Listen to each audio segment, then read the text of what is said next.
어쩌다 주역 프로그램 이름인데요. 이 어쩌다 주역을 잘 발음해야 돼요. 이게 어쩌다 주역 이렇게 하시면 안 돼요. 와 어쩌다 주역. 사실은 공부할 때 저희들이 정말 어쩌다가 주역에 이렇게 인연이 됐나 라는 마음이 많았어요. 그런데 공부를 하다 보니까 내가 정말 어쩌다가 이렇게 주역에 인연이 닿았지? 정말 너무 3대가 적선해야지만 주역에 인연이 닿는데요. 근데 저희들은 뭐 적선한 것도 없는데 이렇게 인연이 닿은 거예요. 그래서 그 놀라움을 표현하기 위해서 어쩌다 주역인 거예요. 이걸 시작을 하려면 대체 주역이 뭐고 주역이 처음 시작하시는 분들이 많으니까 그것에 대한 설명이 좀 필요할 것 같아서 제가 먼저 그것을 설명하는 파트를 받았어요. 그래서 그것 때문에 제가 급하게 공부를 했는데 혹시 틀리더라도 이런 이론도 있다 하고 제가 이렇게 당당하게 말하거든요. 사실 뭐 3000년 전 일인데 그러니까 당당하더라도 너무 이렇게 왜 저리 당당하지? 이렇게 생각하지 마시고 어차피 서로 모른다 이렇게 하시는 마음으로 들으시면 될 것 같습니다. 주역이 제가 글자가 적어놨잖아요. 근데 주역은 뜻이 주나라 주자예요. 주나라 주의 역이거든요. 그래서 그러니까 주나라의 역서라는 거예요. 근데 역서는 점서거든요. 점서는 뭐냐 하면은 점을 칠 때 어떤 상이 나오잖아요. 그럼 그 상이 나오면 그 상을 해석하기 위해서 읽어야 되는 어떤 책이에요. 그게 점서예요. 그런데 우리는 주역이 유교의 경전으로도 또 알고 있거든요. 그래서 유교를 제가 잘 모르긴 하지만 사서 상경은 들어보셨죠? 사서에 보면 공자, 맹자, 대학, 중용이 있고요. 상경에 보면 이거 배우느라고 너무 힘들었어요. 최대 고비였어요. 상경에 보면 시경, 서경, 역경이 있는데 이 역경이 주역이에요. 다들 처음 아셨죠? 저도. 근데 역경이 주역인데 제가 공부를 하다 보면 주역은 점서잖아요. 점서인데 유교의 경전이에요. 너무 이상하지 않나요? 그냥 우리가 점서는 되게 하찮게 보는 게 있잖아요. 그런데 유교의 경전이라는 게 이 사이에 굉장히 큰 간극이 느껴지는 거예요. 근데 유교라는 게 제가 알기로는 수신, 제가, 지국, 평천하를 이제 이 삶에서 실현하기 위한 어떤 윤리학, 정치학으로 알고 있거든요. 근데 그런 유교에서 사용하는 경전이 이 역경인 거예요. 그래서 이게 어떻게 그 역경이 유교의 경전이 되었나? 이 정서가. 그래서 그걸 알려면 공자의 역할을 좀 알아야 되거든요. 주역이라는 게 주나라 역사잖아요. 주나라 역사라는 것은 주나라 때 이 주역에 대한 체계적인 것이 완성되었다는 거예요. 그러면 이제 생각을 해보면 주나라 때 체계가 완성되었다는 것은 그 전에도 역사가 있었다는 거죠. 다른 나라에도 날아온 게. 그래서 주나라 이전에 하은이라는 나라를 거치면서 주역이 귀장역이라든가 은나라에서 그 연산역이라고 해가지고 역사가 있었대요. 그러면 그 이전에 뭐가 있었냐 하면은 태호 보키시라고 해가 여러분들이 듣기만 듣고 절대 만나본 적이 없는 근데 굉장히 뭔가 대단하신 분 같은 그분이 있는데 그 보키시가 저는 보키가 이웃집 누나 언니 이름이 잘 근데 보키시가 중국에 가면 항아라는 긴 강이 있대요. 그 강에서 전 본 적도 없는 용마가 이렇게 나오는 모습을 보고 근데 그 용마 등에 55개의 점이 있었대요. 근데 그 용마가 오르는 그 과정에 그 점을 어떻게 그렇게 봤는지는 모르겠는데 그래서 우리한테 전해지는 스토리는 다 스토리인 거예요. 그 어떤 상황을 딱 찍어서 우리한테 각인되도록 하는 스토리를 만들 거죠. 근데 어쨌든 그 55개의 점을 보고 8개를 만들었다는 거예요. 너무 놀랍지 않아요? 그 8개라는 게 이제 그 우주 만물의 어떤 형상을 8개의 개에다가 이걸 부호한 거예요.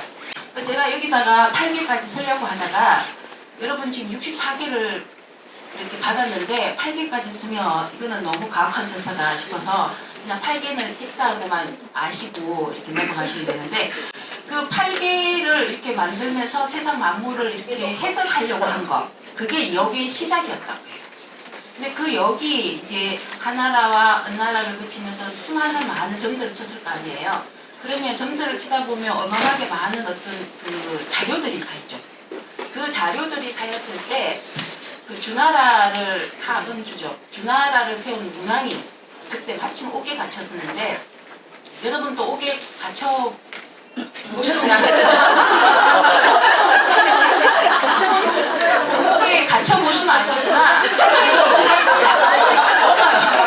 할 얘기 없어요. 그러니까 할 얘기 없으셔서 없었겠죠. 없어야 됩니다. 지금 이 스토리상은 없으셔서 거기서 이제 주요 이때까지 점서로 오는 것을 총 정리를 하셨대요. 그 정리를 해가지고 지금 주역에 있던 체계를 썼는데 그분이 뭘 하셨냐면 아까 태오 보키시가 8개를 만들었다 했잖아요. 8개는 8개예요. 그리고 줄이 3개밖에 없는 거거든요. 근데 지금 64개는 줄이 6개가 있고 64개잖아요. 그럼 줄이 3개 있는 8개를 서로 막 이렇게 중첩을 시켜가지고 64개로 만드신 거죠. 그러면서 64개를 만드시면서 지금 또 그 보면은 그 이름들이 있죠. 중천권, 중지권, 수레둔, 뭐 산수몽이라는 이름이 있죠.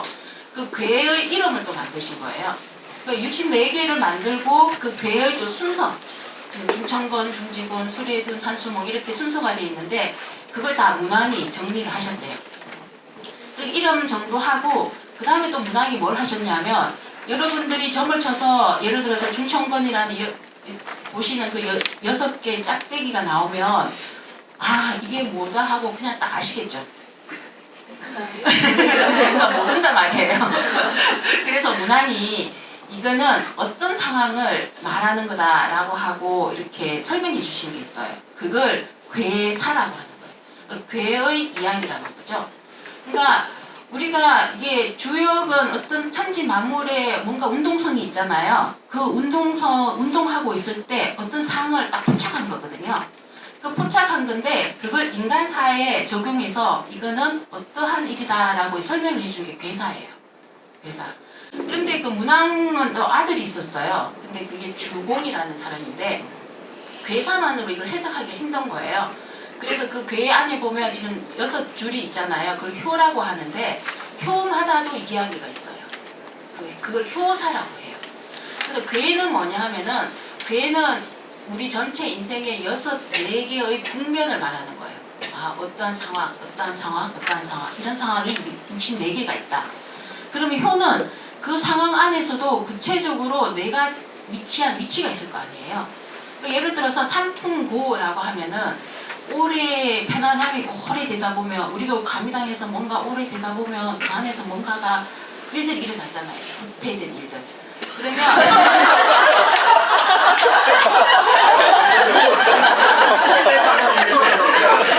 일어납니다. 그러면 그 부패된 일이 일어났을 때 그걸 어떻게 처리할 건가? 아들이. 그러니까 아버지의 그 편안할 때 일어난 일을 아들이 그걸 어떻게 처리할 건가에 대한 일이 그 괴사거든요. 그래서 그걸 문왕이 만들었다는 거죠. 근데 효사는 그러면 그 아들이 일을 척결할 때 구체적으로 어떻게 하는가인 거예요. 첫 번째 효는 뭐 아들이 어떻게 한다, 두 번째 효는 아들이 어떻게 한다 이렇게. 그게 효사인 거예요. 그래서 우리가 상황이라는 게 우리가 늘 일상에서 만나지만 그 상황에서 내가 어떻게 처신해야 될지는 효사로 아시는 거예요. 그래서 그 효사를 주공이 만들었거든요. 그래서 64개와 그 괴명과 괴사와 효사를 다 합쳐서 이걸 역경이라고 해요. 역경.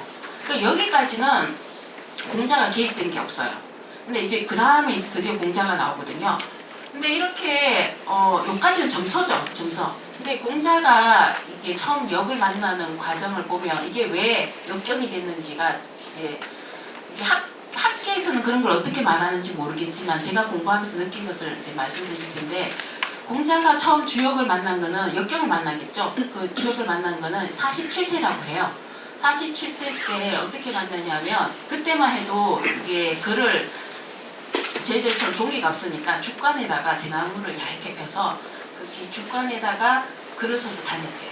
그래서 이게 뭐야 대나무를 많이 들고 가면 저는 꽤 이제 지식이 있는 사람인 거죠. 그러니까 뭐 없으면은 뭐 하여튼 그런 거예요. 근데 어떤 청년이 그 주가는 이제 주가는 글을 읽을 때도 사용하지만 다 읽고 나면 이제 땔감으로도 쓸 수 있잖아요. 근데 그 청년이 그걸 땔감으로 팔려고 이렇게 다니다가 공자가 그걸 보고 땔감으로 샀대요. 근데 저는 이게 정말 이런 일이 있었는지는 잘 모르는데 어떤 책에 보니 이런 일이 있었다고 나와 있더라고요. 근데 그것을 사고 난 다음에 땔감으로 실제로 아궁이에 집어넣으려고 이렇게 보다가 우리도 보면 이렇게 뭔가 뭐지? 이게 우리 옛날에 왜 화장실에 갈 때 종이 들고 가다가 다 닦기 전에 뭐야 내용은 근데 뭐야 이렇게 아마 공자도 그러신 적이 있겠죠. 그래서 그걸 딱 보는데 그게 서예진 글귀가 심상치 않은 거예요. 근데 우리는 아무리 봐도 뭐 심상치 않은지 심상치 않은지를 모르잖아요. 아는 게 없으니까 어차피. 그런데 이제 공자는 공자잖아요. 이게 심상치 않다는 걸 알고 얼른 꺼내서 이걸 공부하기 시작했대요. 그래서 5년 동안 공부를 했다 하더라고요. 근데 5년 동안 공부를 한 다음에 이제 공자가 54세 때 이제 유명한 그 천하를 주유하기 시작하는 거죠. 근데 주유할 때 이 주역의 주가는 꼭 수레에 들고 다녔었대요. 그런 다음에 이제 63세인가 뭐 하여튼 돌아오셔서 이게 돌아가실 때까지 주역에 대한 자기 해설서를 쓰신 거예요. 그걸 10익이라고 해요. 10익. 10개의 날개라는 뜻이라 해서 저희들이 올해 한 해 동안 죽도록 외웠던 계사전, 설계전, 서계전, 뭐 문헌전, 뭐 또 내년에 올 단전, 상전 이런 것들이 거기 다 있거든요. 그런데 그 나름의 그 해설서를 쓰신 거죠. 그게 10익인데 익이라는 그 글자가 날개란 뜻이에요. 10개의 날개죠. 그러니까 역경에 10개의 날개를 단 게 주역인 거예요. 근데 왜 날개를 달았냐면 날개라고 표현을 했냐면 우리가 이걸 공부해보니 이거 굉장히 대단한 삶의 지혜잖아요. 이 지혜가 전 세계에 많은 사람한테 날개를 달고 이렇게 가서 닿았으면 좋겠다 해서 10익이라고 했대요. 근데 제가 10익을까지는 이제 그래요. 근데 이제 중요한 게 아까 제가 처음 얘기한 것처럼 점선대 유교 경전으로 격상이 됐잖아요. 그러면 공자가 역경에 어떤 점을 봤지? 이게 궁금해지잖아요. 근데 점선대 역경이 됐어요. 경전이 됐어요. 그러면 공자가 이 주역을 보면서 깨달은 바가 뭐였길래 이렇게 경전으로 들어있나 하는 게 전 되게 궁금하더라고요. 근데 여러분도 이제 내년에 주역 스쿨에 오셔서 공부를 해보시면 알지만 해보시면 아시지만 이게 뭐 계사랑 이제 효사를 외운다고 뭘 아는 게 아니에요. 그래서 1년 하나, 2년 하나, 3년 하나, 4년 하나 그래서 뭘 아는 게 아니에요. 근데 이게 알려면 어떻게 해야 되냐면 우리도 그렇잖아요. 뭘 안다는 것은 그냥 머리로 알면 절대 다 까먹죠. 어떤 사건으로 경험하면 그걸 절대 안 까먹거든요. 그러니까 사건, 경험으로 하면 그걸 이제 근데 이제 주역 64개 안이 모든 이렇게 뭐라나 인생의 국면들이요. 한마디로 인생의 사건들이죠. 그 사건들을 우리가 일상에 이렇게 가만히 있으면서 겪을 수도 있지만 실제로 이 외부로 나가서 내가 어떤 다른 욕망과 다른 사건을 만났을 때 그 사건이 더 이렇게 표면화된단 말이에요. 그래서 제 생각에는 공자가 5년을 공부한 다음에 천하를 주유하면서 계속 주역을 사건으로 이렇게 접하지 않았나? 그죠? 그 사건을 접하다 보니 주역이 너무 놀라운 지혜들이 들어있는 거예요. 그런데 이제 저희도 내년에 또 공부해보시면 아시겠지만 계사랑 효사를 해보면 계사 효사로 가지고는 대체 뭘 말하는지 잘 모를 때가 많아요. 근데 이제 그걸 사건으로 경험해본 그 공자가 깨달은 게 뭘까라고 이렇게 생각을 해보니까 그것이 바로 저 글자 안에 있더라고요. 주는 주나라 주자잖아요. 그러니까 역이라는 말 안에 그 공자의 깨달음이 있는 거죠. 그 역이라는 게 변한다는 뜻이거든요. 그러니까 이게 저기 잘 모르겠지만 위에 있는 게 날일자고 밑에 게 달월이래요. 이게 해와 달이 있는 거죠. 그래서 해와 달이 있다는 것은 낮이 있고 밤이 있고 세상은 밝음이 있으면 어둠이 있고 또 세상은 뭐 오늘은 기분이 좋았다가 내일은 나빠졌다가 이런 식으로 변한다는 거예요. 그러니까 천지 만물을 관찰해보니 변하지 않은 단 한 가지는 뭐냐 하면은 변한다는 거예요. 그게 모든 만물의 절대 진리라는 거죠.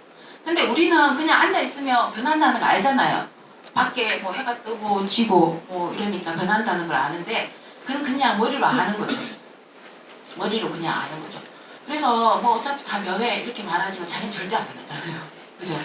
근데 왜 공자가 이 변한다는 걸 주역을 배움으로써 그렇게 몸으로 새겼을까를 생각해 보니까 64개는 하나하나의 국면이거든요. 그러니까 우리가 일상으로 겪는 일을 그냥 겪으면 그냥 모호해요. 근데 64개의 괴를 대입해서 걸어보는 거죠. 그러니까 괴라는 게 건다는 뜻이거든요. 나의 상황을 저기 64개에 걸어본다는 거예요. 그래서 내가 오늘 겪은 일이 저 64개 중에 어떤 일이야 라고 이렇게 걸어서 이걸 보면 처음 먼저 생기는 게 뭐냐면 상황을 객관화시킬 수 있는 힘이 있어요. 딱 떨어져서 이렇게 보면서 이건 이 일이구나. 그러면 상황을 이렇게 이렇게 살펴볼 수 있는 거죠. 근데 살펴보니까 실제로 효가 변하듯이 변하더라는 거죠. 이런 것을 이렇게 계속 겪어보다 보니 그러니까 공자는 역을 몸에 새긴 거 아닐까?